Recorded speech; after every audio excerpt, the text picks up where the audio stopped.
नमस्कार, देशोन्नती संपादकीयमध्ये मी ऐश्वर्या शिंदे आपलं स्वागत करते। गेल्या 5 वर्षांपासून महाराष्ट्राच्या राजकारणाचा पार खेळखंडोबा झाला आहे। 5 वर्षांपूर्वी तत्कालीन महायुतीला स्पष्ट बहुमत मिळाले असतानाही मुख्यमंत्री पदाच्या वादावरून उद्धव ठाकरेंनी ज्यांच्या विरोधात निवडणूक लढवून ते जिंकले होते त्यांच्याशीच हातमिळवणी केली। त्यानंतर त्याचा सूड उगवत भाजपने ठाकरेंचा पक्षच फोडला आणि आपली सत्ता स्थापन केली। पुढे राष्ट्रवादीतही फूट पाडली।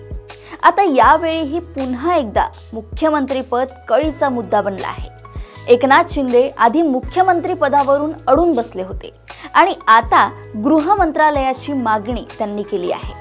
या दोन्ही मागण्या भाजप मान्य करण्याची शक्यता नाही। पैकी मुख्यमंत्री पदाचा हट्ट शिंदेंनी सोडला असला तरी गृह मंत्रालयाचा वाद कदाचित गंभीर स्वरूप धारण करू शकतो। भाजपने शिंदेंचा योग्य सन्मान राखला नाही तर शिंदे प्रसंगी टोकाची भूमिका घेऊ शकतात असं बोललं जातं। अर्थात शिंदेंनी टोकाची भूमिका घेतली तर भाजपच्या सत्तेला तुर्तास धोका नाही। अजित पवारांची राष्ट्रवादी त्यांच्यासोबत आहे, परंतु तेवढ्यावरच भाजप नेते संतुष्ट राहणार नाहीत। आपली बाजू अधिक भक्कम करण्यासाठी ते शिंदेंचा पर्याय शोधू शकतात। सध्या त्यासाठी 2 पर्याय उपलब्ध आहेत। शरद पवारांची राष्ट्रवादी काँग्रेस आणि उद्धव ठाकरेंची शिवसेना भाजपच्या रडारवर नक्कीच असेल।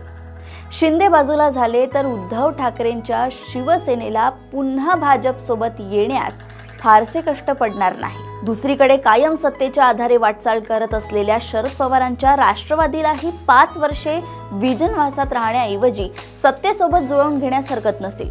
त्यामुळे शिंदेंच्या भूमिकेमुळे सत्ता समीकरणे पुन्हा एकदा बदलण्याची शक्यता नाकारता येत नाही। खरे तर शिंदेंना याची कल्पना आली असावी आणि म्हणूनच ते फार ताणून धरण्याची शक्यता दिसत नाही। परंतु त्यांची नाराजी कायम राहिलीच तर महाराष्ट्रात काहीही घडू शकते। अशाच राजकीय घडामोडी व अपडेट सोबत पुन्हा भेटूया देशोन्नती संपादकीयमध्ये। बघत रहा देशोन्नती। नमस्कार। ठळक घडामोडींसाठी देशोन्नती न्यूज चॅनलला सबस्क्राइब करा आणि बेल आयकॉन प्रेस करा।